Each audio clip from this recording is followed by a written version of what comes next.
Vraiment, c'est scandaleux. Là, nous sommes à l'hôpital de Foucault.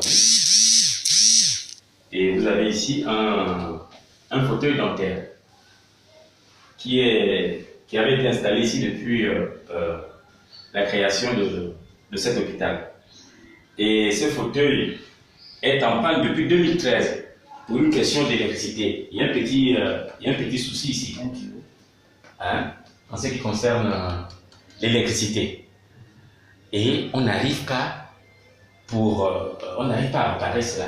Et vous avez ici, juste, hein, il manque ici une turbine pour faire marcher cet appareil-là. Il y a même quelqu'un qui s'est proposé, hein, avec un coca, qu'il était capable, hein, d'aider un peu ce service-là à faire démarrer ce fauteuil dentaire. Alors, comme ce fauteuil ne fonctionne pas, il y a ici maintenant qu'on ne peut faire que le détartrage, on ne peut faire que les extractions. Donc, on ne peut pas faire des soins dentaires si ce fauteuil ne fonctionne pas. Et autre chose que nous avons découvert dans cet hôpital-là, que là où on trouve certains appareils, j'ai découvert par exemple à la salle d'accouchement, le lit d'accouchement, il y a 2 lits d'accouchement. Il y a un lit d'accouchement qui a été offert par la présidente du Sénat. Il y a un autre lit d'accouchement, c'est comme ça, la table d'accouchement, qui a été offerte par le ministre Makambo.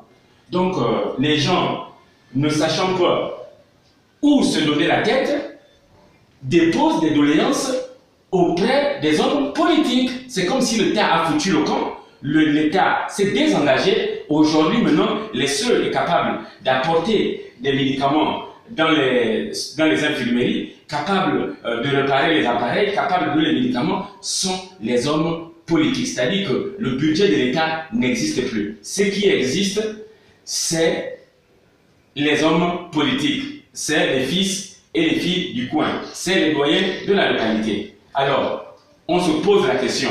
Si déjà, dans des localités où on trouve des hauts responsables comme la présidente de l'Assemblée, du Sénat, on trouve les ministres comme Apongo, mais je me dis, des localités qui n'ont pas de ministres, des localités qui n'ont pas de directeurs généraux, comment elles vont faire? À qui elles vont poser ce problème-là? Donc vraiment, ce que nous voyons à l'hôpital de Fougamou dépasse vraiment l'attendement. Parce qu'il n'y a rien de rien ici.